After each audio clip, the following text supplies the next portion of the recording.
याल तरी यारे लागे अवघे माझ्या मागे मागे आजी देतो पोट भरी पुरे म्हणाल तोवरी हळू हळू चला कोणी कोणाशी न बोला आजी देतो पोट भरी पुरे म्हणाल तोवरी तुका म्हणे सांडा घाटे तेने नका भरू पोटे आजी देतो पोट भरी पुरे म्हणाल तोवरी विठ्ठल विठ्ठल विठ्ठल विठ्ठल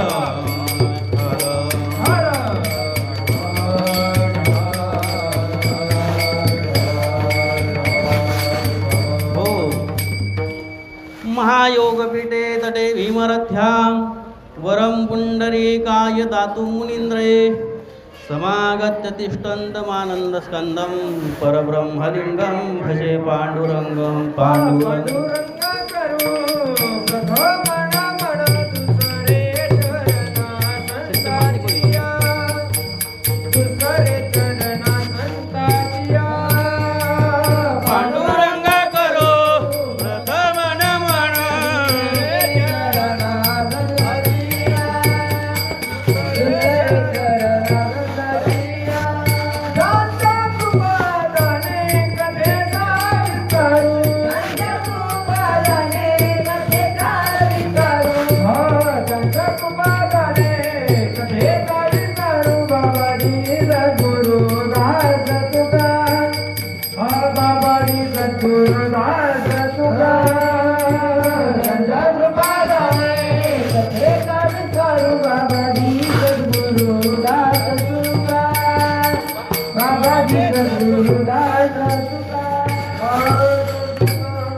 दयांचे केलिया स्मरण होय सकळ विद्येचे अधिकरण तेची बंधू श्रीचरण श्रीगुरूंचे ते नमस्कार आता नमो ज्ञानेश्वरा नमो ज्ञानेश्वरा निवृत्ती उदारा सोपादेवा मुक्ताबाई नमो त्रिभुवन पावनी आद्यत्रय जनी देवाची नमो सद्गुरु तुकया ज्ञानदीपां नमो सद्गुरु सच्चिदानंद रूपां नमो सद्गुरु भक्त कल्याण मूर्ती नमो सद्गुरु भास्करा मूर्ती सेवेलागी सेवक झालो सेवेलागी सेवक झालो सेवेलागी सेवक झालो तुमच्या लागलो निज चरणा तुमच्या लागलो निज चरणा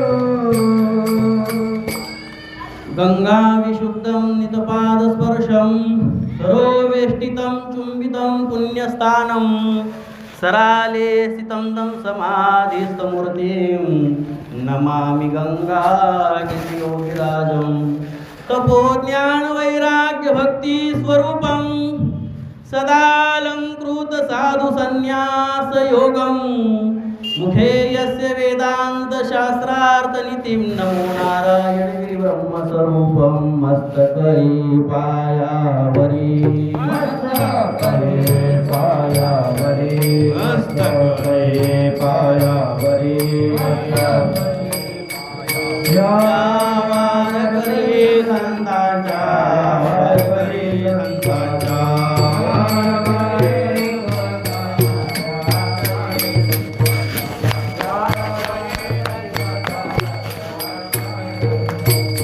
मस्तकरी पायावरी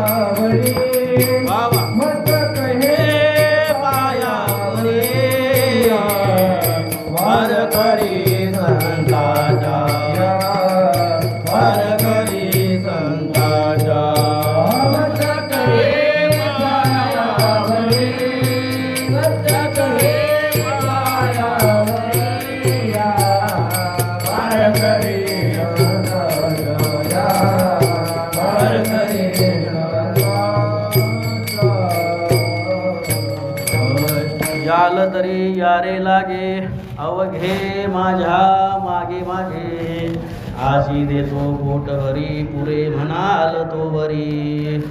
प्रस्तुत कीर्तन रूपी निवडलेला अभंग महान भगवत भक्त जगद्गुरू तुकाराम महाराजांचा असून जगद्गुरू तुकाराम महाराज या सर्व जनांना भगवंताच्या माध्यमातून एक उपदेश करतात, ते अभंगातून प्रकट करतात. विठ्ठल विठ्ठल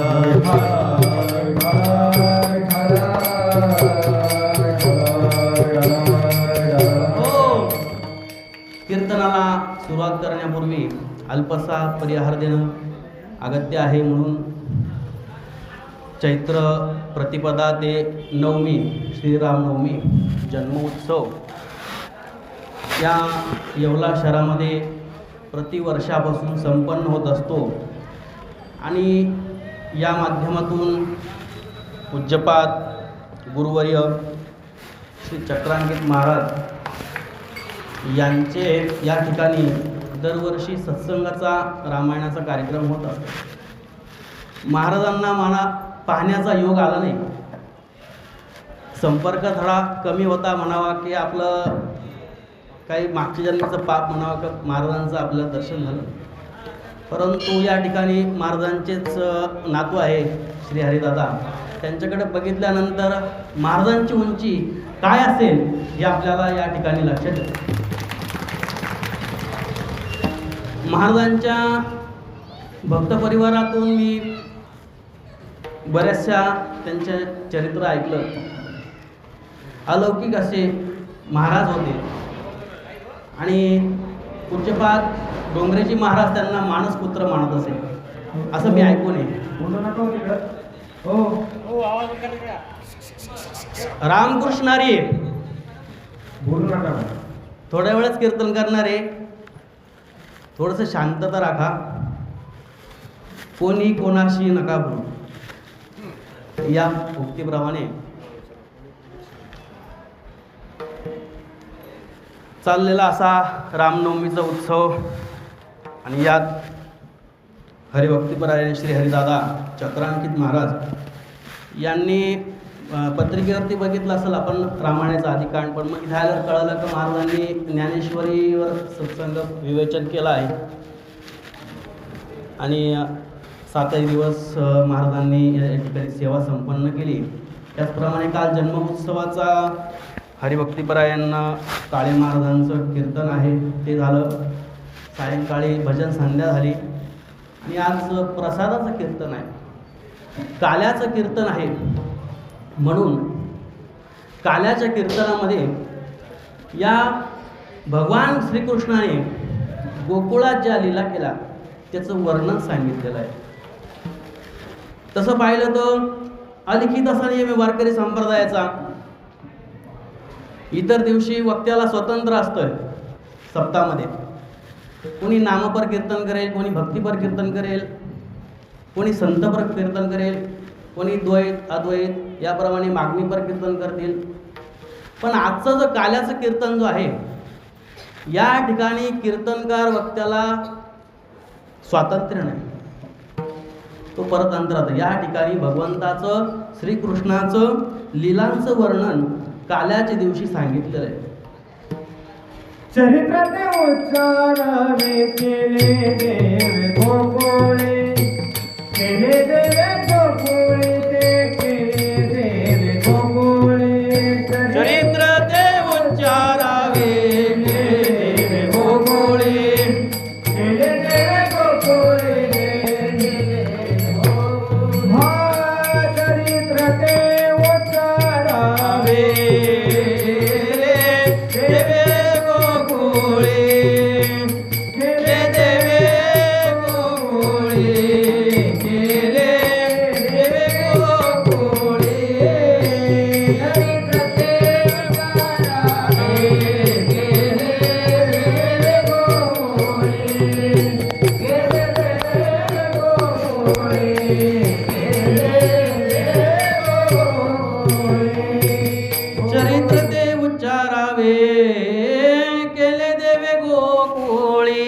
भगवान श्रीकृष्णाने जे चरित्र गोकुळात केलं ते या काल्याच्या कीर्तनामध्ये उच्चार करायला सांगितलं आहे, आचरण करण्यास सांगितलं नाही.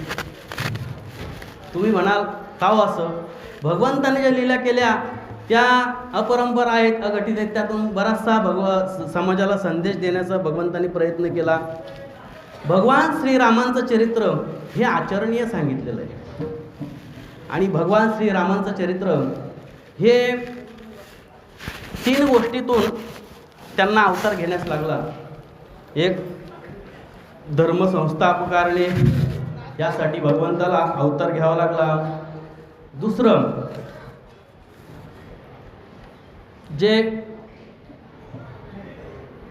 भक्तांचं रक्षण आहे ते करण्यासाठी या भगवंताला अवतार घ्यावा लागला.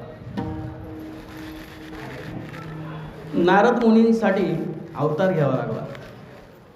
पूर्वचरित्रात कथा आहे की ज्यावेळी नारदाची नारदी झाली त्यावेळी नारदांनी जो शाप दिला भगवंताला तो या अवतारात त्यांना पूर्ण करावा लागला. जे माकडाचं स्वरूप घेतलं होतं नारदांना दिलं होतं भगवंतानी, ती आख्यायिका आहे, चरित्र आहे ते. आणि त्याप्रमाणे या भगवंताला त्या भक्तांसाठी अवतार कार्य करावं लागलं. तसं राम आणि कृष्ण हे पूर्ण अवतार सांगितले. इतर अवतार आहेत, अंश अवतार आहे, अंशांश अवतार, आवेश अवतार आहे, पूर्ण अवतार, परिपूर्ण अवतार. याप्रमाणे भागवतात 24 अवतार सांगितलेत. मुख्यतः 10 अवतार समोर येतात. आणि याप्रमाणे पूर्ण अवतारातले ज्या भगवंताचं चिंतन, लीलांचं चिंतन आपल्याला करायचं आहे त्यातही श्रीकृष्णाचं चरित्र या दिवशी, काल्याच्या दिवशी वर्णन करण्यास सांगितलं आहे. आणि म्हणून जसं जमेल तसं आपण थोडक्यात हे चिंतन बघण्याचा प्रयत्न करू. मी काय फार मोठा बुवा नाही, महाराज तर लांबच राहिले. महाराज म्हणण्याचं कोणी मनात आणायचं नाही. स्वतः जोग महाराज असतील, स्वतःला कधी महाराज म्हणून घेतलं नाही त्यांनी. सही करताना विष्णू बुवा जोग असं ते म्हणायचे. त्याला कारण आहे. तुम्ही जर बघितलं, मारवाड्याच्या घरामध्ये जो स्वयंपाक करणारा आचार्य आहे त्याला एक महाराज म्हणतात, कारण त्याला या स्वयंपाकाची चाचणी कळते. आणि ज्याला परमार्थाची चाचणी कळते तोच या जगामध्ये महाराज आहे. दुसरं कोणी महाराज नाही. सगळे बुवा झालेत बुवा. आणि एक दगड उचलला का बुवा तयार आहे. कोणाकडे काही परंपरा नाही, काय नाही, चालले कंबर बांधलं चाललं. पण आमच्याकडे परंपरा आहे. मी काय कीर्तनकार नाही, पण मग जगदीश महाराजांनी आदेश दिला तुम्हाला ही सेवा करावी लागेल. मनावर एक दडपण आलं. इथं आल्यानंतर मंदिरात आलं, दर्शन घेतलं, म्हटलं काही नाही, आपलेच लोक आहे, थोडक्यात होऊन जाईल. आणि याप्रमाणे जेव्हा मंगेशदारांच्या घरी गेलो, बघितलं की दादा इथं थांबलेत. मला वाटलं कथा झाल्यावर ते गेले असतील निघून. अजून एक दडपण आलं. अधिकारी वक्ता, अधिकारी मनुष्य किंवा अधिकारी भगवत अंश जे आहेत ते जर समोर असले तर वक्त्यानं त्या अधिकारानंच बोलावं आणि त्या मर्यादेत राहून बोलावं. कारण नाथ महाराजांनी सांगितले, सगुणचरित्रे परमपवित्रे सादर वर्णावी, संत वंदे सज्जन वंदे मनोभावी वंदावी, जेणेकरून मूर्ती ठसावी अंतरी श्रीहरीची, ऐसी कीर्तन मर्यादा आहे या संतांच्या घरची. वेडं वाकडं काहीतरी सांगत बसतात. कीर्तनाचा विपर्यास होत चालला आहे. कीर्तनकाराने कीर्तनच करावं. संत आणि भगवंत या व्यतिरिक्त कोणताही विषय कीर्तनात नसावा.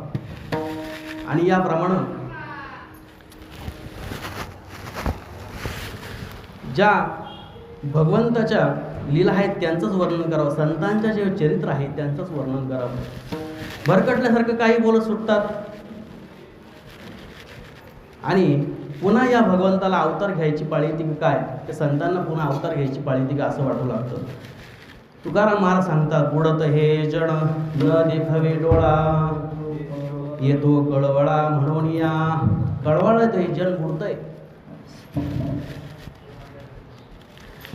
या जन्मामध्ये कशासाठी आलेत आणि हे काय करतायत, आणि याप्रमाणे यांनी काय केलं पाहिजे असे संत आपल्याला सांगतात.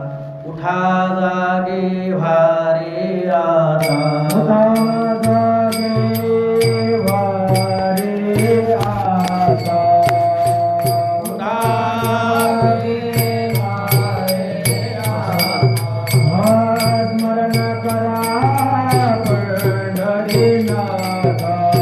स्मरण करा पंढरीनाथा, भावे चरणी ठेवा माझा, भावे चरणी ठेवा माझा, सुखवी माझा धनधारा पुत्र जना, धनधारा पुत्र जना.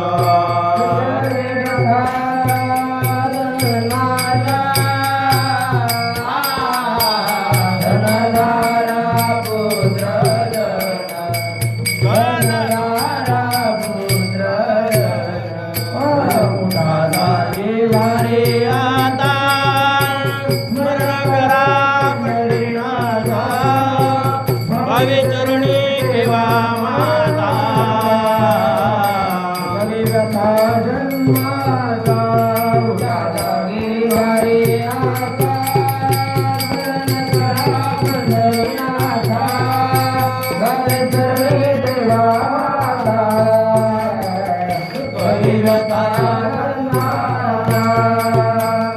महाराज सांगतात, उठा जागे भारे आता.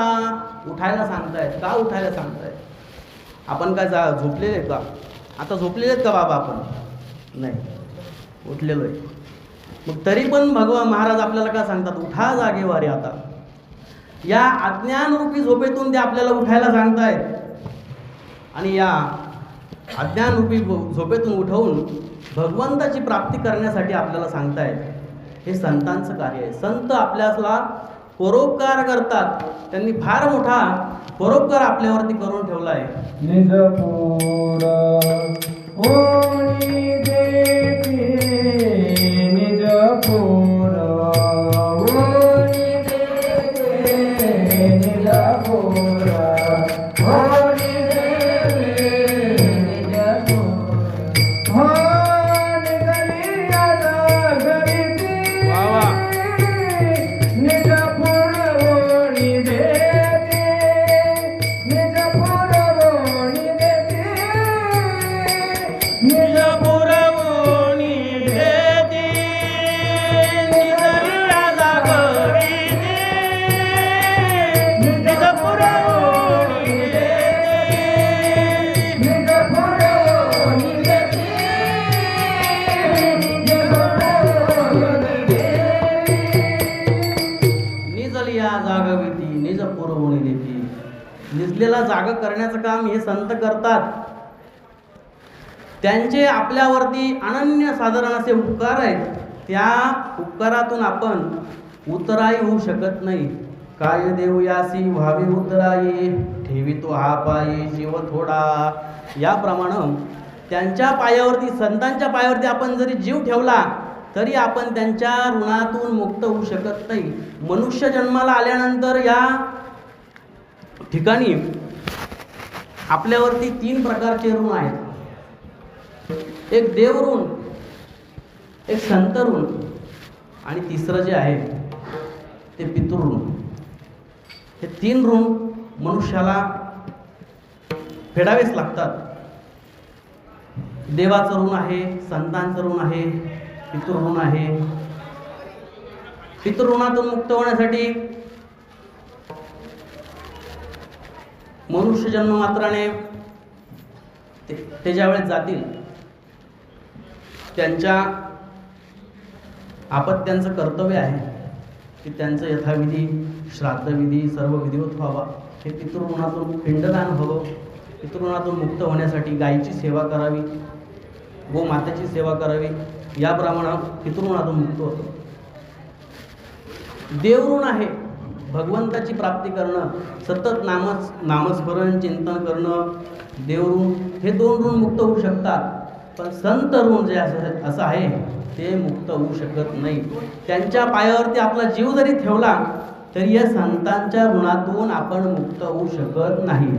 आणि याप्रमाणे या संतांचे आपल्यावरती अनन्य साधारण असे उपकार आहेत.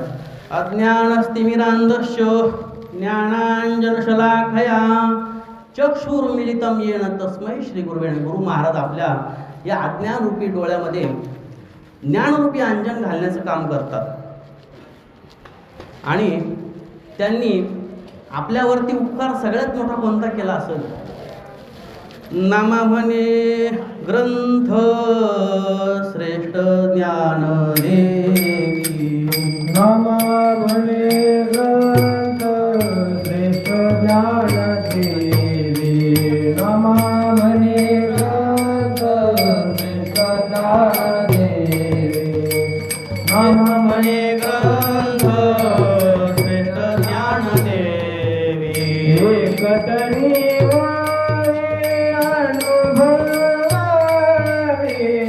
एकतरी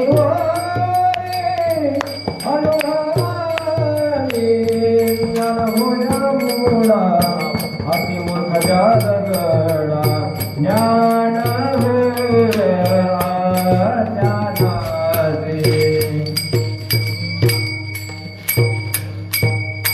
नामा म्हणे ग्रंथ श्रेष्ठ ज्ञान देवी. ज्ञानेश्वरी इतकी श्रेष्ठ आहे. ज्ञान होया ज्ञानासी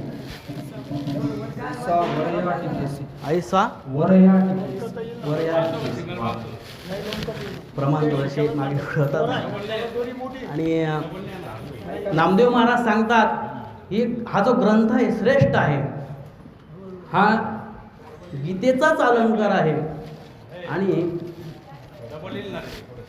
त्याची एक तरी ओवी अनुभवावी. एक जरी ओवी माणसाने अनुभवली ना, शांततेत काम करा. एक जरी ओवी माणसाने अनुभवली ना, त्याचं या जीवनात आल्याचं सार्थक होईल. तुम्ही म्हणाल मग की संत ओळखायचे कसे? माऊलींनीच सांगितलंय, चंद्रतीर्थ चंद्रिका शंभुतीर्थ अंबिका संत तीर्थ विवेकासनीची. आणि याप्रमाणे ज्या ठिकाणी चंद्र असतो त्या ठिकाणी चंद्रिका असते. शंभू आहे तिथं हा भगवती आदिस्वरूप अंबिका आहे. त्याप्रमाणे ज्या ठिकाणी संत असतील, ज्या ठिकाणी विवेक आहे, त्याच ठिकाणी संत आहे. संताला काही पोशाख नसतो. तुम्ही म्हणाल पांढरा सत्र घातलाय किंवा भगवा वस्त्र घातलंय, संत आहे, महाराज आहे, वरती नुसता भगवा धारण केलं म्हणजे संत होईल काय? वरी झाला भगवाना में अंतरी वश केले कामे तर म्हणून साधो जगी नावानो भगवा धारणा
झाला भगवान आम्ही अंतरी वश केले गावे. नुसतं वरतून अंगावर भगवस्त्र नेसलंय, आपण म्हणतो महाराज आहेत, पण अंतरेमध्ये काम क्रोध जे विकार आहेत ते वश केले आहेत, त्याला साधू म्हणून आहे. हा जो नुसतं काम बघितला ना, काम इतका जहर आहे, भल्या भल्यांना तो नागवतो.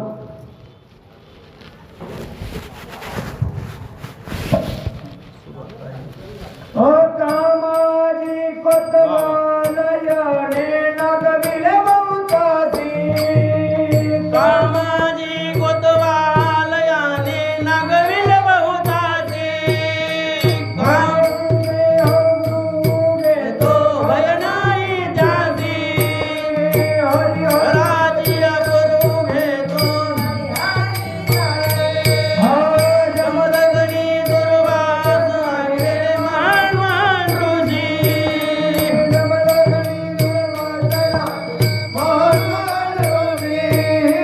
क्रोधाची फौजदार तोही सहाय्य झाला ज्याची. जोहार माय बाप जोहार,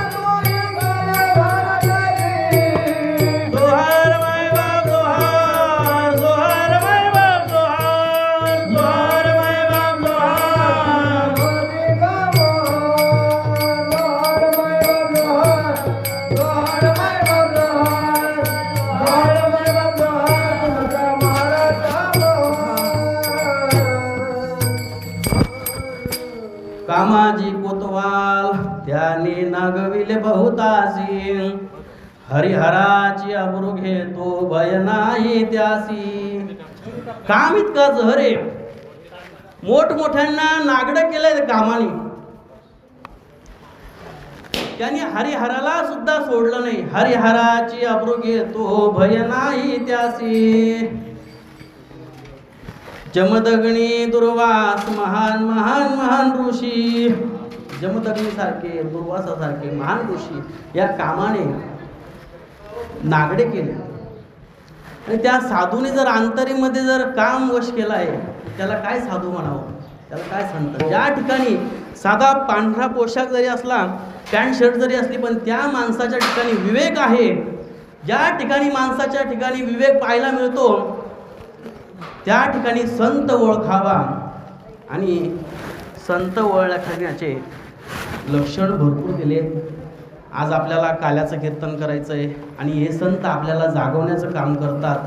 आणि याप्रमाणे महाराजांनी सांगितलंय, बुडत हे जन न देखवे डोळा. हे जन बुडतंय, नाना साधनांच्या नादी लागलेत. योग याग तप जप हे साधनं परम स्वस्वरूपाची प्राप्ती करणार नाही. आणि या कलियुगामध्ये नामस्मरण हे एकच साधन संतांनी सांगितलंय. सांगतो तुम्हासी भजारे विठ्ठला. सांगतो तुम्हासी भजारे विठ्ठला. नाही तरी गेला जन्म वाया.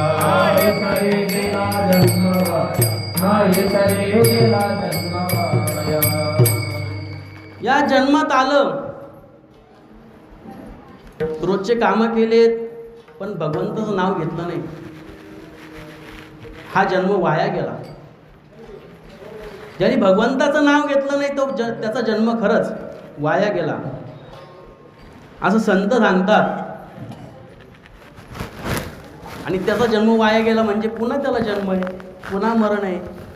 महाराज सांगतात, किती वेळा जन्मायावे, किती वेळा जन्मायावे,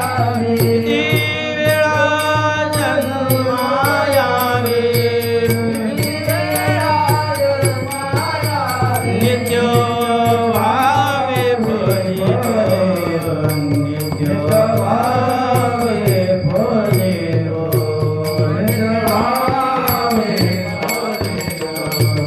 नित्य भावे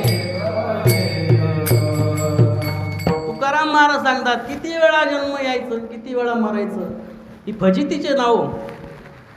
आद्यगुरु शंकराचार्य म्हणतात, पुनरपि जननम पुनरपि मरणम पुनरपि जननी जठरे शयनम यह संसारे खल दुस्तारे कृपया पारे पाहय मुरारे भज गोविंदम गोविंदम भज मूढमते.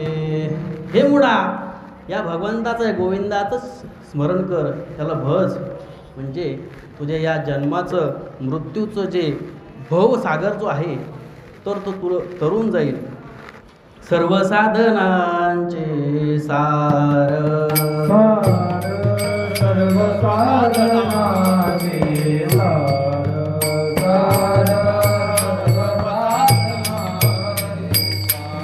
भव सर्व साधनांचे सार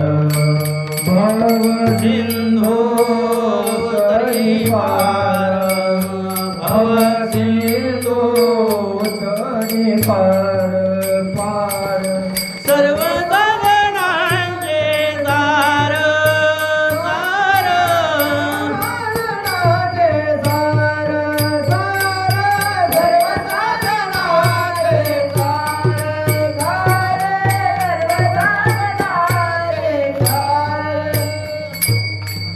योग याग जपे केले तयाने अमुपे सर्व साधनांचे सार भवसिंधू एक पार भवसिंधू तरी पार काय नो हे केले का चिंतिता विठ्ठले. त्या भगवंताचं चिंतन करा, म्हणजे या जन्म मृत्यू नावाच्या संसारातून तुम्ही पार व्हाल. हे जर जमत नसेल तर तुमचा या जन्मात येऊन उपयोग नाही. पुन्हा तुम्हाला 84 खाणी 84 लक्ष योनी या ठिकाणी जन्माला लागल आणि केले कर्म ते भोगावं लागतील. या न्यायानं महाराज म्हणतात, म्हणून येतो म्हणून या कळवळा येतो म्हणून या. जे वृत्त जन आहे येतो कळवळा म्हणून या. आणि म्हणून महाराज म्हणतात, त्या भगवंताने सांगितलंय, जर तुम्हाला स्वस्वरूपाची प्राप्ती करायची असेल, नाम मोक्ष मिळवायचा असेल, तर या माझ्या मागे या तुम्ही. त्या अभंगाच्या पहिला चिंतन.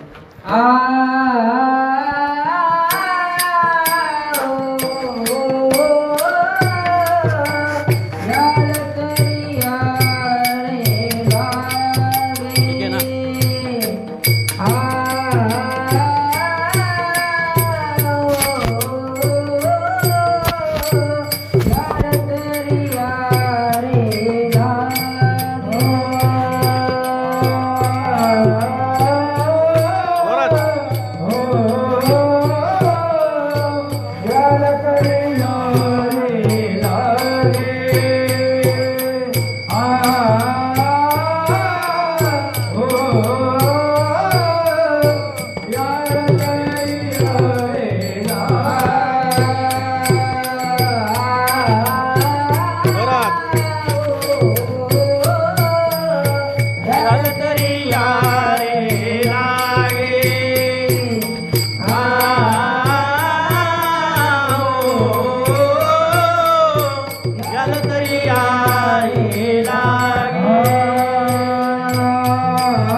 महाराज म्हणतात भगवंतांनी सांगितलं याल तरी यारे लागे अवघे माझ्या मागे मागे.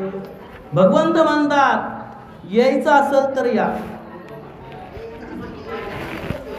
तुम्हाला जर यायची इच्छा असेल ना तर या.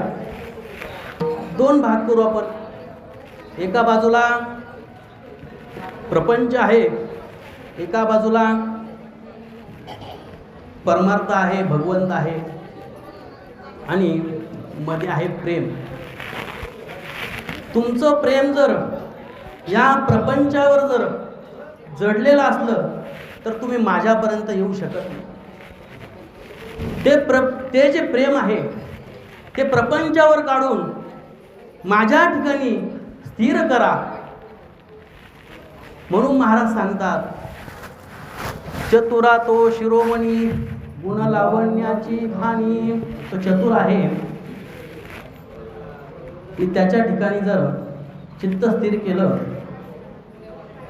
तरच आपल्याला स्वस्वरूपाची प्राप्ती होईल. जगद्गुरु तुकाराम महाराजांना सुद्धा या प्रपंचाच्या वेड्याने भरकटवलं होतं.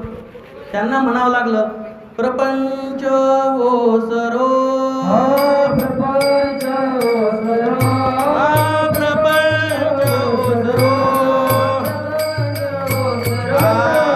तुझे पाये मुरो तुझे पाय तुझे पाये मुरो चित्त तुझे पाये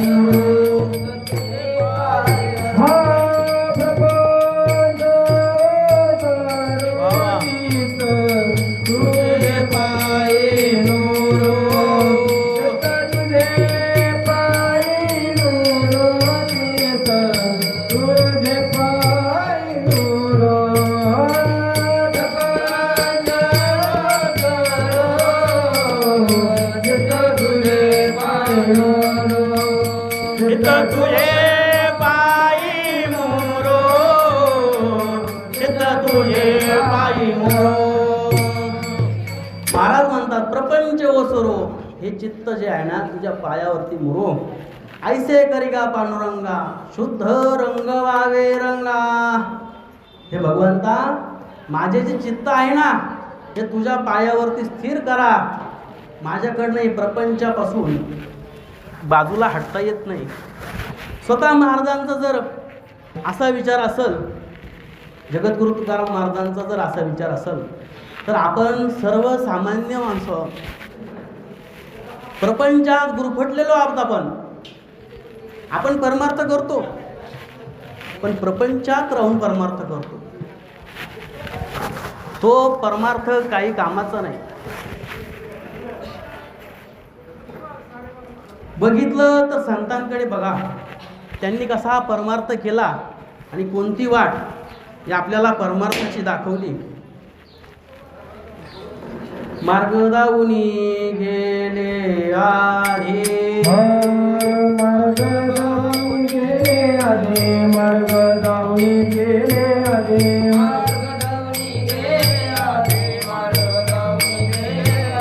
मार्ग दाऊनी गेले आधी मार्ग दाऊनी गेले आधी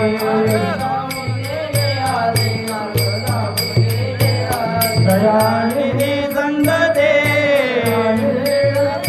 दयानिधी संत दे निधी बंदे चालू जाता निधी बंदे चालू जाता निधी बंदे चालू जाता निधी बंदे चालू जाता निधी बंदे चालू जाता निधी बंदे चालू जाता निधी बंदे चालू जाता निधी बंदे चालू जाता. संत आपल्याला परमार्थाची वाट जाऊन गेलेली आहे. केली वाट पायवाट उलंगिला माया घाट जी हरी आठविला जीवे हृदयीची धरिला. त्यांनी वाट करून दाखवली आपल्याला परमार्थाची आणि त्या वाटेने आपण चाललं पाहिजे. त्यांच्या पुढं जाऊन चालणार नाही. तर ते कोणत्या वाटेने जात आहेत? ते परमार्थाच्या वाटेने जात आहेत, भगवंताच्या वाटेने. आपल्याला ती वाटच माहीत नाही. आपण या जन्ममृत्यू नावाच्या संसारात गुरफटलेलो, आपल्याला ती भगवंतापर्यंत जाण्याची वाट मिळत नाही. ती संतच आपल्याला दाखवत असतात.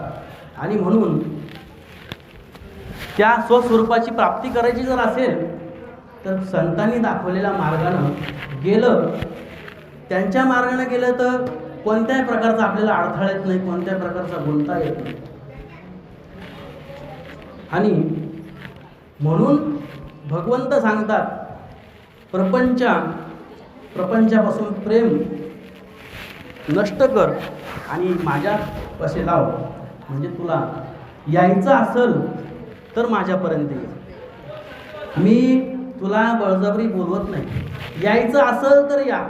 तसं आमचे संत सांगतात, या रे लहान थोर, या रे लहान थोर, या रे लहान थोर, या रे लहान थोर.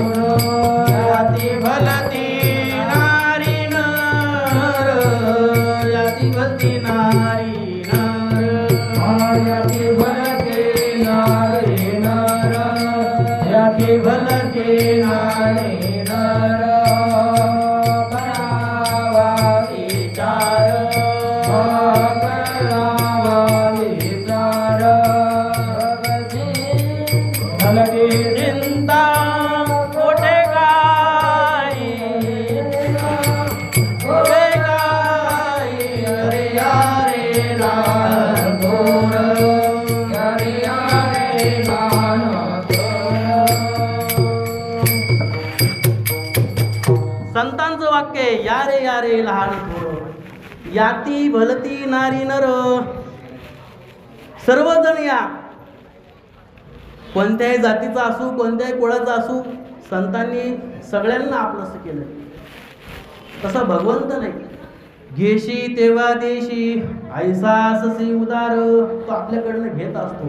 भाव भक्ती प्रेम तो आपल्याकडनं घेतो, तेव्हा आपल्याला तो भरभरून देत असतो.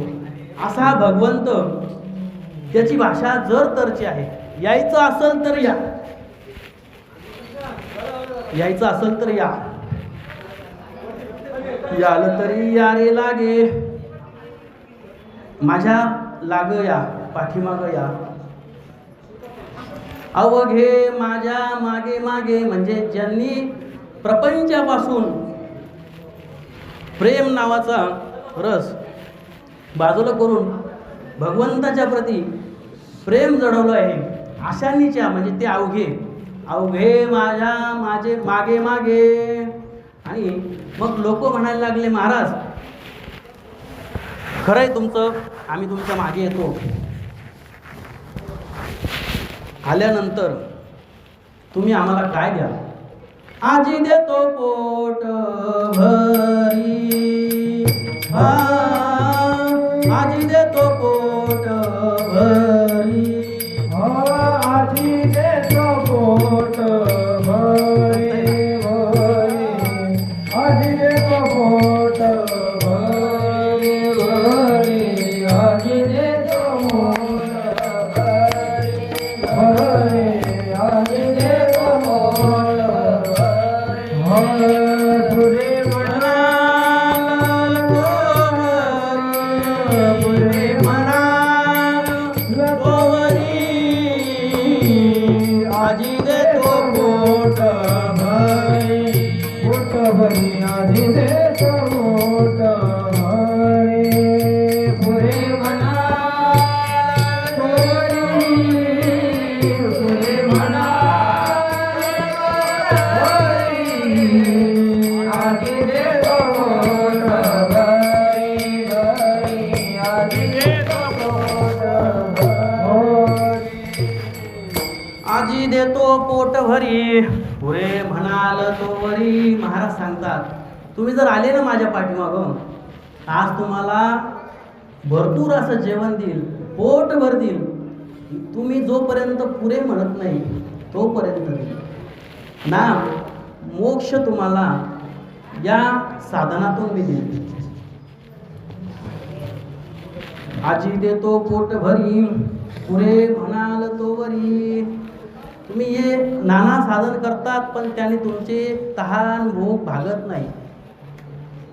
प्रपंचामध्ये आपण कीर्तनाला जातो, मोठ्या साधू संतांच्या दर्शनाला जातो, भगवंताच्या दर्शनाला जातो, काय घेऊन जातो? भाव घरीच ठेवतो, भक्ती घरीच ठेवतो, प्रेम घरीच ठेवतो. त्याला घेऊन जातो प्रसाद, तो दुकानात मिळतो. पण प्रेम नाही, भाव नाही, भक्ती नाही, तर तो त्याला पावन होत नाही. त्याला तुम्ही काही देऊ नका. भक्ती प्रेम विन ज्ञान नको देवा, भक्ती प्रेम विन ज्ञान नको देवा, भक्ती प्रेम विन भक्ती प्रेम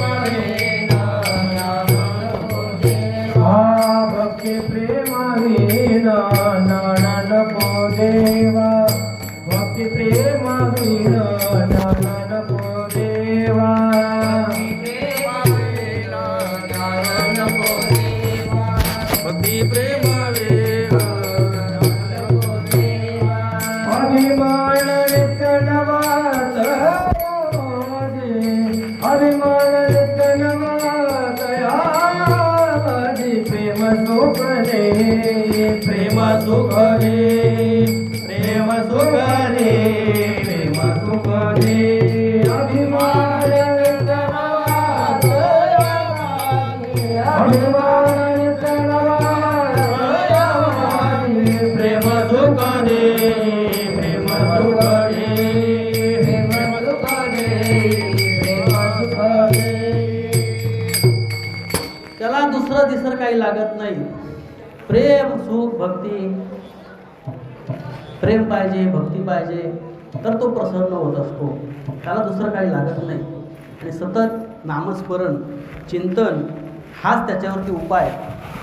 आणि हे नाना साधन आहे, यातून तुमचं काय पोट भरणार? म्हणून तुम्हाला आज मी पोट भरतील. आजी देतो पोट भरी, पुरे म्हणाल तोवरी. पोटभर म्हटल्यावर सगळ्यांनीच गोंधळ केला. 11 वाजेपासूनच गोंधळ चालू केला. आणि मग भगवंताने सांगितलं, सगळ्यांनी शांतता धरा आणि माझ्या पाठीमागे हळूहळू चला. हळूहळू चला, हळूहळू चला, हळूहळू चला, हळूहळू चला, हळूहळू चला, हळूहळू चला, हळूहळू चला, हळूहळू चला, हळूहळू चला, हळूहळू चला,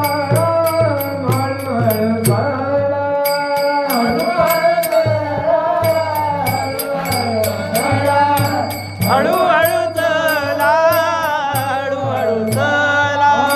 कोणी कोणाशी न बोला, कोणी कोणाशी न बोला, आजी देतो पोट भारी, आजी देतो पोट भारी.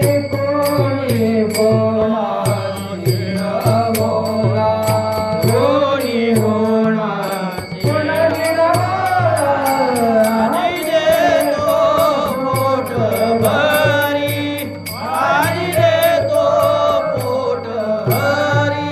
हळूहळू चला, हळूहळू चला, कोणी कोणाशी न बोला, कोणी कोणाशी न बोला, कोणी कोणाशी न बोला.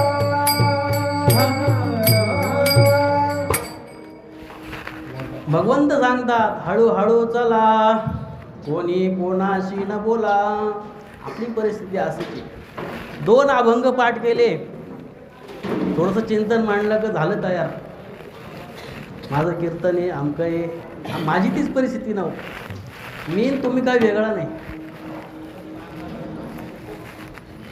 बॅनरबाजी, फोटो, अवघड परिस्थिती.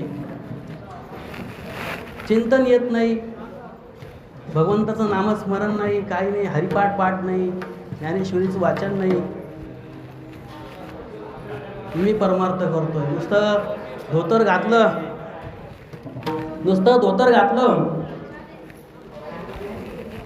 पांढरा शर्ट घातला, धोतर घातलं, सदरा घातला, गंध लावला,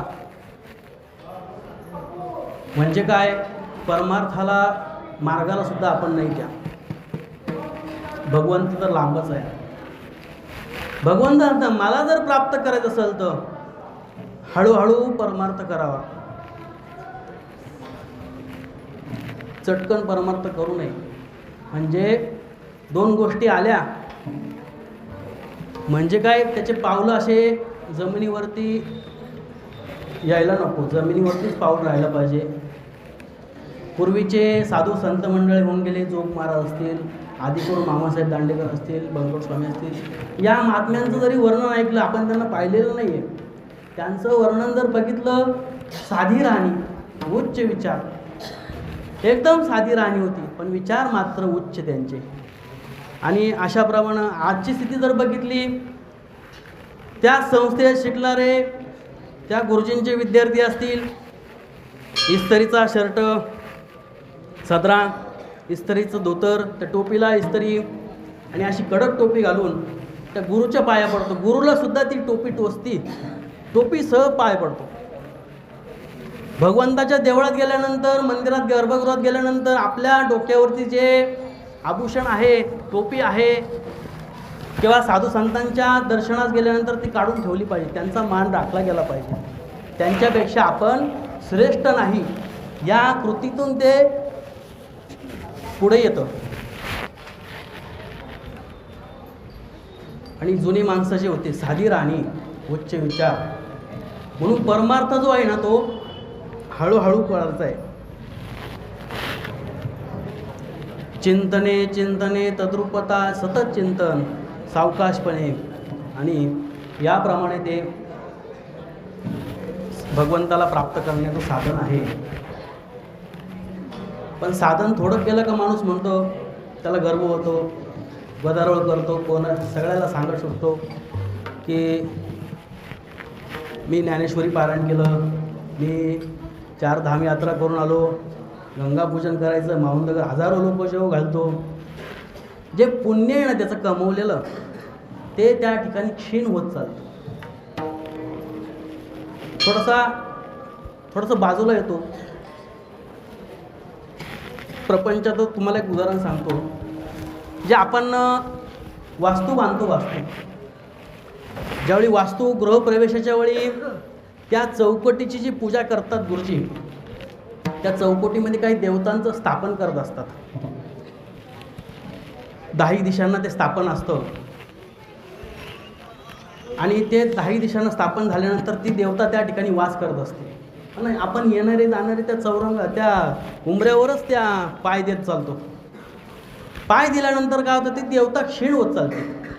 ती देवता कोणतं कार्य करते, बाहेरून जी वाईट जी शक्ती आहे ती आपल्यापर्यंत पोहोचू नये, आणि आपल्या विचारामध्ये सुविचार असावे, वाईट विचार नसावे, आणि ते विचार, चांगले विचार आपल्यामध्ये यावे, म्हणून ती शक्ती देवता काम करत असते. पण आपण त्या ठिकाणी पाय दिल्यानंतर काय होतं, उंबऱ्यावरती पाय दिल्यानंतर ती शक्ती क्षीण होतात चालते. क्षीण झाल्यानंतर काय होईल, ते वाईट विचार आपल्यापर्यंत ऑटोमॅटिकच येणार आहे ना. तसं अजून एक विचार आहे, भगवंत नृसिंहाचं ते आसन आहे, आणि भगवंताच्या आसनावर आपण पाय देऊ का? आता नाही म्हणता, पण दिल्याशिवाय राहतच नाही.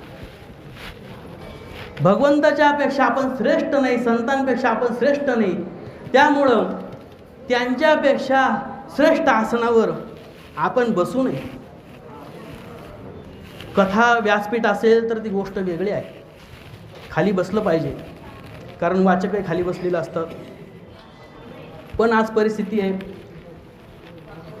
आयोजकांना मी सांगेल पुढच्या वर्षी निदान कीर्तनाला तरी, कथेला पाहिजे आपल्याला स्टेज वगैरे, पण कीर्तनाला तरी स्टेज नसावं, कारण भगवंताच्या आपण बरोबरीनं तो आपण हे चुकीचं आहे. असं मला इथं उभं राहिल्यानंतर थोडं जाणवलं, कारण मी जगदीश गुरुजींकडनं थोडंफार शिकलं. म्हणजे शिकलो म्हणजे त्यांनी सांगितलं नाही मला, मी त्यांच्या कृतीतून शिकलो. त्यांच्याबरोबर थोडेफार कीर्तनाला जाण्याचा योग आला आणि बघितलं संत बहिणाबाई संस्थान आहे आणि त्या ठिकाणी सप्ताह चालत असतो प्रतिवर्षी नारळी. त्यांच्या आचरणातून जे गोष्टी आपण बघतो, हे मोठे लोक जे करतात ना, ते काहीतरी शिकवण्यासाठी करत असतात.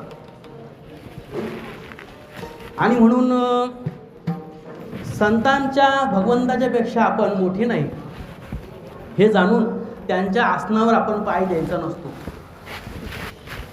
तसं आपण जे पुण्य करतोय, चारधाम यात्रा, तीर्थयात्रा, जे काही आपण पुण्य करतोय, साधन संपत्ती जमवतोय, पुण्य कमवतोय, तर ते हे सांगितल्यानंतर नष्ट होतं. म्हणून भगवंत सांगतात, कोणी कोणाशी न बोला, हळूहळू चाला, कोणी कोणाशी न बोला.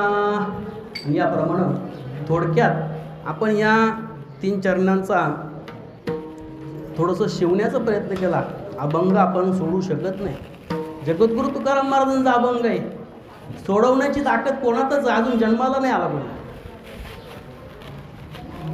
आणि याप्रमाणे त्यांचं थोडंसं आपण चिंतन करण्याचा प्रयत्न केला, प्रभू रामचंद्रांची सेवा करण्याचा प्रयत्न केला आणि त्या भगवंताचं प्रेमानं या ठिकाणी भजन करू. विठोबा रखुमाई, विठोबा रखुमाई,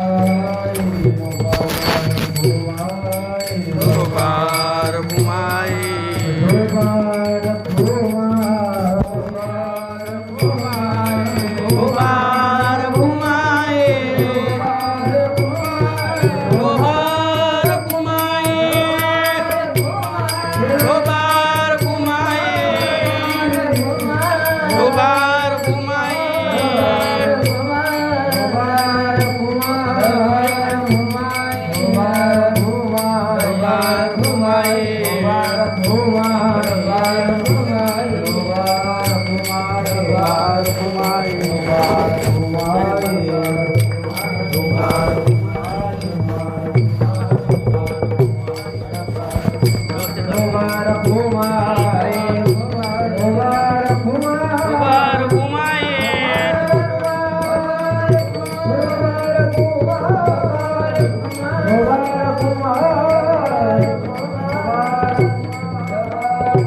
राम रायता आहेत.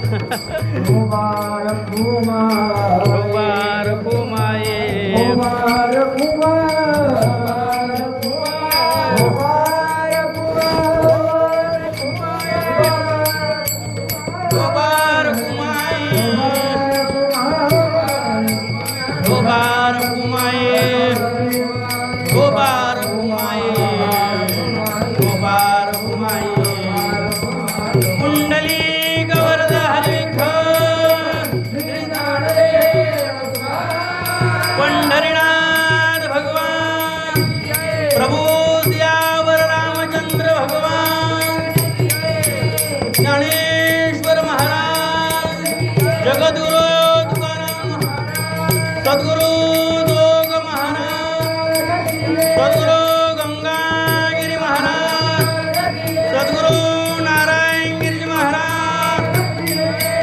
खर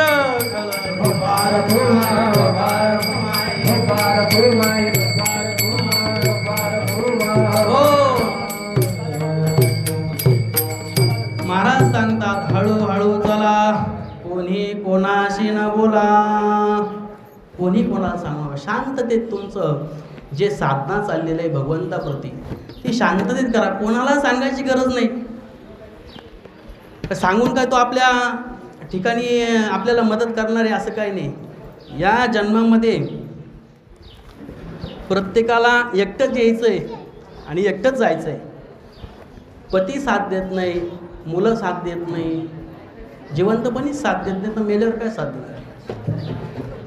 आणि याप्रमाणे त्या भगवंताची प्राप्ती करायची असेल तर एकट्याने साधन करायचं. आणि म्हणून भगवंत सांगतात हळूहळू चला, कोणी कोणाशी नका बोलू नका. आणि या उक्तीनं महाराज सांगतात यात अजून एक नेम आहे. तुका म्हणे सांडा घाटे, तुका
म्हणे सांडा घाटे तेने नका भरू पोटे. तुकाराम महाराज सांगतात याची घाटे आहेत ना, घाटे.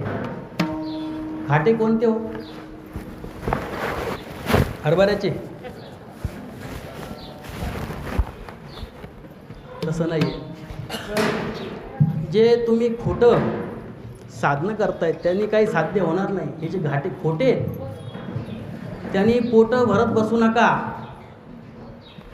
त्या भगवंताची प्राप्ती करायची असेल त्यांनी पोटं भरू नका. माझ्या मागे या, आजी देतो पोट भरी, पुढे म्हणाल तो वरी. थोडंसं चिंतन करण्याचा आपण प्रयत्न केला अभंगावरती. काल्याचं कीर्तन आहे, प्रसंग गोकुळातला आहे, कारण त्याशिवाय काला संपन्न होत नाही. चरित्र ते उच्चारावे, चरित्र ते उच्चारावे, चरित्र ते उच्चारावे. केले देव गोकुळी, केले देव गोकुळी, केले देव गोकुळी, केले भगवंताने जे गोकुळात चरित्र केले त्याचाच उच्चार केल्यानंतर काला संपन्न होतो. आणि याप्रमाणे थोडंसं चरित्राचा उल्लेख करावा या न्यायानं. भगवंताचा अवतार काल झाला, का घ्यावा लागला सगळ्यांना ज्ञात आहे. धर्म संस्थापना यदा यदा हि धर्मस्य ग्लानिर्भवति भारत अभ्युत्थानं धर्मस्य तदात्मानं सृजाम्यहं परित्राणाय साधूनां विनाशाय च दुष्कृतां धर्म संस्थापनार्थाय संभवामि युगे युगे. भगवंतानी धर्म संस्थापन करण्यासाठी हा अवतार घेतला. तुम्ही म्हणाल मग पूर्वी धर्म नव्हता का? प्रश्न आहे. धर्म हा आदी आहे, अनादी आहे, तो पूर्वीपासून आहे. त्याचा लोप होत असतो आणि त्या संस्थापन करण्याचं काम भगवंत करत असतात आणि त्याचं पालन करण्याचं काम संत करत असतात. लोप कसा होतो? ज्यावेळेस भगवंताने अर्जुनाला गीता सांगितली त्यावेळेस सांगितलं हे तुलाच नाही सांगत आहे मी, आज पूर्वीपासून सांगतोय, कपिल मुनीपासून सांगत आहे, आधीपासून सांगत आहे. भगवान शंकरांनी पार्वतीला सांगितलं ना, ब्रह्मदेवाला सांगितलं, त्याप्रमाणे मी आज तुला सांगतोय. याचा लोप होत असतो, नष्ट होत नाही. धर्म हा सनातन आहे. तो नष्ट होत नाही, त्याचा लोप होतो. माऊलींच्या आरतीमध्ये बघितलं, लोपले ज्ञान जोगी हितने ती कोणी अवतार पांडुरंगा नाव ठेविले ज्ञानी आरती ज्ञानराजा. आरती ज्ञानराजा. दैवती साधू संत म्हणून आरती ज्ञानराजा. जे ज्ञान आहे, धर्मरूपी ज्ञान आहे, ते लोप पावत असतं. लोपले ज्ञान जोगी हितने ती कोणी अवतार पांडुरंग. आपण नुसती आरती म्हणतो, त्यातला अर्थ तरी घेतो का? म्हणायची म्हणून म्हणतो असं जोरात, आरती करायची, कापूर आरती करायची, घाले लोटांगण, चालले घरी, घोंगडी झटकली की चालले. कीर्तनापुरतं वैराग्य, स्मशानात गेलं का स्मशानापुरतं वैराग्य, घरी आले का पुन्हा पहिले पाडे सुरू. असं ज्ञान धर्म जे आहे तो लोप पावत असतो आणि मगून भगवंताला अवतार घ्यावा लागतो. आणि अवतार घेतल्यानंतर पहिलं काम काय करतो? धर्म संस्थापन. दुसरं काम आहे दृष्टांचं निर्दलन. आणि अजून एक काम आहे, भक्तांना पायापाशी ठेवतो. भक्ता राखी पायापाशी दुर्जनासी संहारी. तो भक्तांना पायाजवळ ठेवतो, धर्माचं संस्थापन करतो आणि दुर्जनांचा नाश करतो. असा भगवंत मथुरेत जन्माला आला. मथुरेत जन्माला आल्यानंतर वसुदेवाला सांगितलं, मजने गोकुळाला, नंदाच्या घराला, मजने गोकुळाला, आणि मला गोकुळात घेऊन जा, नंदाच्या घराला. याप्रमाणे कथाभाग सर्वांना माहिती आहे. गोकुळात आल्यानंतर कृष्ण गोकुळी जन्मला, दृष्टा चळकाप सुटला, चळकाप सुटला, दृष्टा चळकाप सुटला. कृष्ण गोकुळी जन्मला, दृष्टा चळकाप सुटला, दृष्टा चळकाप सुटला, दृष्टा चळकाप सुटला. कृष्ण गोकुळात जन्मला, इकडे दृष्टांना चळकाप सुटला. कंस जो आहे दृष्ट, अनेक अत्याचार या समाजावरती केले, पाप केलं, गायींची हत्या केली, ब्राह्मणांची हत्या केली, ऋषीमुनींना त्रास दिला, त्यांची हत्या केली. असा पापी कंस. आणि त्याला चळकाप सुटला. आणि असं भगवंत गोकुळात जन्माला झाल्यानंतर कंसाने त्याला मारण्यासाठी भरपूर राक्षस पाठवले. काग वगैरे ठा मारिले बाळपणी, अवघी दैत्य खाणी बुडविली. ह्याप्रमाणे सगळ्या राक्षसांचा त्यांनी नाश केला, त्यांना उद्धार दिला. आणि भगवंताची लीला त्यांनी करायला सुरुवात केली. रांगत रंगनी चोरीत लोणी. याप्रमाणे हे दशे चरित्र केले नारायणी, रांगता गोधने राखिताई. या दशेतले चरित्र भगवंताने केले. रांगता गोधने रांगण्याचं काम केलं, गोधने राखण्याचं काम केलं. आणि असा हा भगवंत खोड्या करू लागला, या गवळणींच्या खोड्या करू लागला. पण सुरुवातीला असा प्रसंग घडला, गोपाळ सगळे मित्रमंडळी जमले. विचारलं, का रे तुम्ही जेवण केलं का? म्हणे हो जेवण केलं. मग तुमचे चेहरे असे काऊन पडलेत? म्हणे जेवण केल्यावर त्या चेहऱ्यावरती तेज असलं पाहिजे, तुमचे चेहरे सदा पडलेले दिसतात. तुम्ही जेवण करता का नाही? तुमचं पाठपोट एक झालेलं आहे, घरी काही खायला देता का नाही? सांगितलं, तुमच्याकडे गायी आहेत म्हणे, सगळ्या गोष्टी, दूध तूप होत असेल म्हणे. होतं. पण आमचे आई जे आहेत ना, ती मथुरेला विकायला घेऊन जाते. दही तूप लोणी मथुरेला विकायला घेऊन जाते. आणि मग आम्हाला खायला काही राहत नाही, ताक उरतं आणि ते ताकासोबत आम्ही भाकरी खात असतो. म्हणून आमच्या शरीराची अशी अवस्था आहे. मग भगवंतानी आराखडा रचला, कृती आराखडा चौर्य कर्माचा. सांगितलं तुम्हाला मी पोटभर खायला देणार आहे. म्हणजे काय करावं लागल? याल तरी या रे रागे, याल तरी या रे रागे, याल तरी या रे रागे, याल तरी या रे रागे. अवघे माझ्या मागे मागे, अवघे माझ्या मागे मागे अवघे माझ्या मागे मागे, अवघे माझ्या मागे मागे, अवघे माझ्या मागे मागे, अवघे माझ्या मागे मागे. माझ्या मागे चला. याल तरी यारी लागे. म्हणजे भगवंता तुझ्या मागे येऊन काय करायचं? आणि आजी देतो पोट भरी, पुरे म्हणाल तो वरी. मी किती देणार? म्हणे तुम्ही जोपर्यंत पुरे म्हणत नाही तोपर्यंत तुम्हाला पोटभर असं खायला देणार मी. भगवंताने सांगितलं गोपाळांना. गोपाळ सगळे तयार झाले, गदारोळ करायला लागले.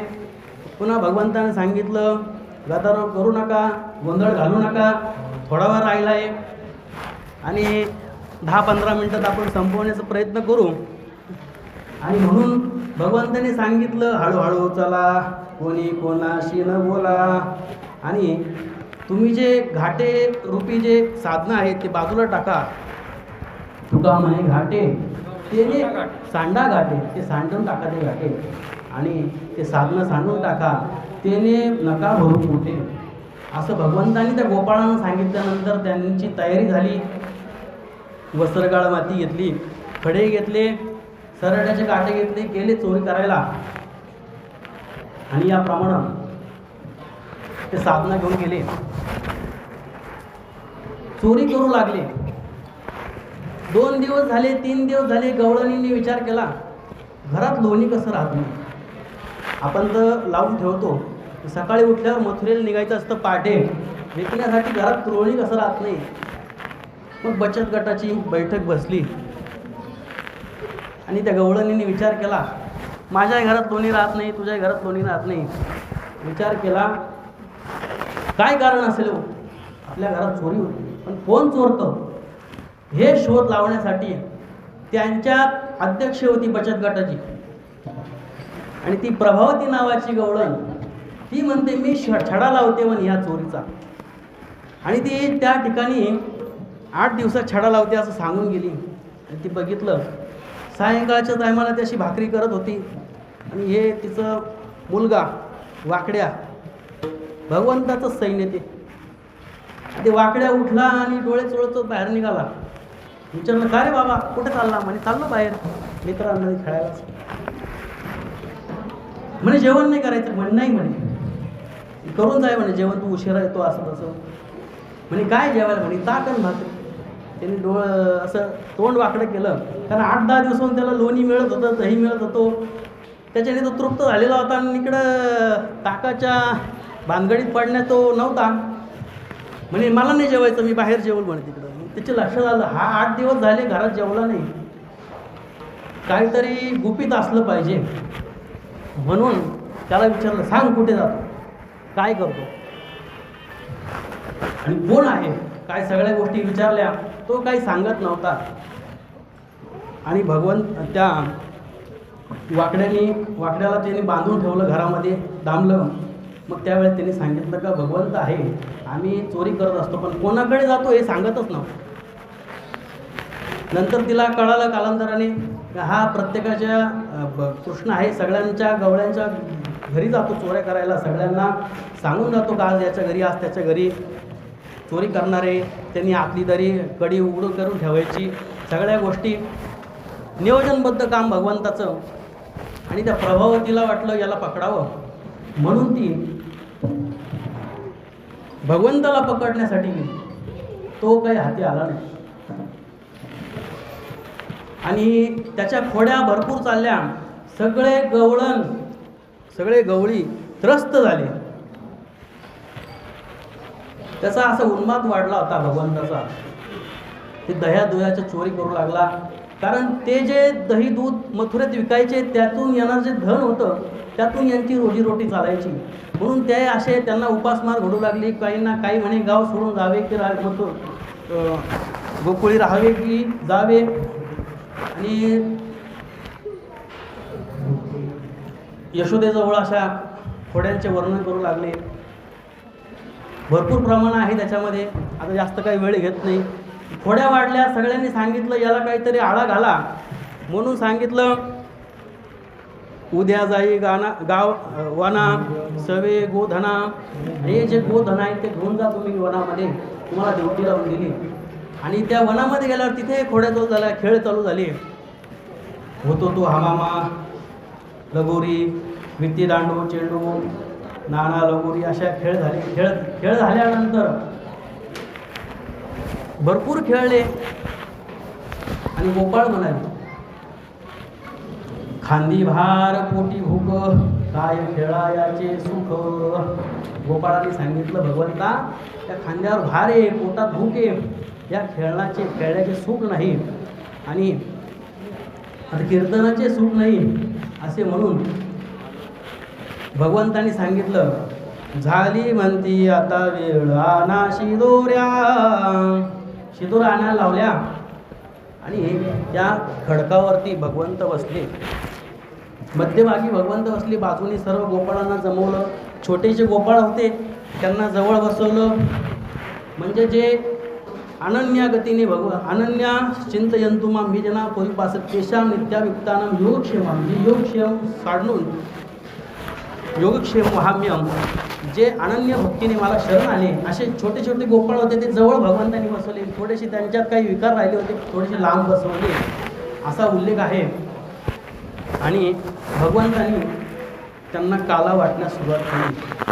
कंठी धरिला कृष्णमणी अवघाजनी प्रकाश. अवघाजनी प्रकाश. अवघाजनी प्रकाश.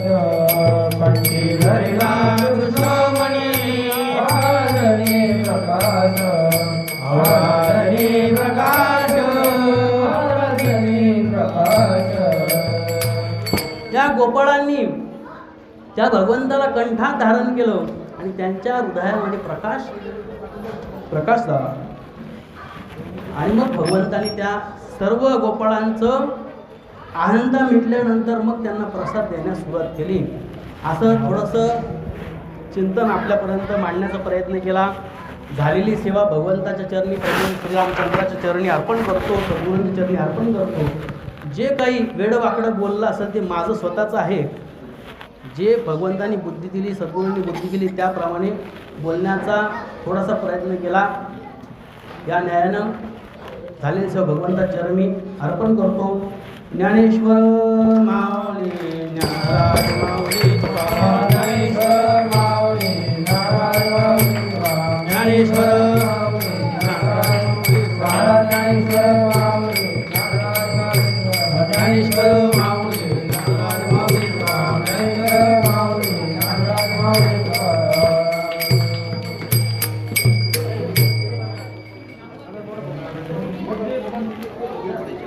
करायचं.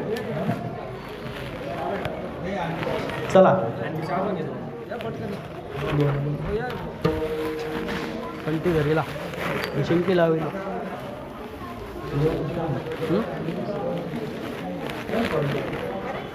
महाराज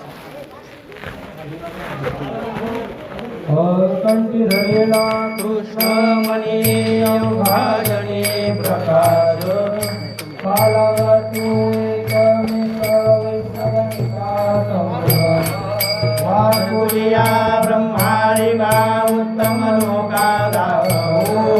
काला वाटू एकमेका सुखामये भूमंडळी आम्ही वेगळे.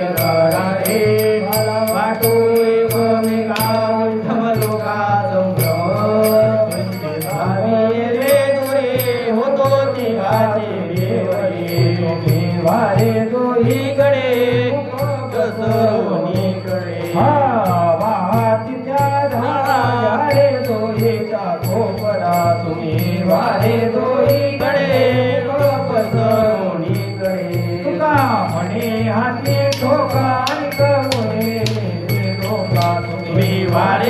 सोयीकडे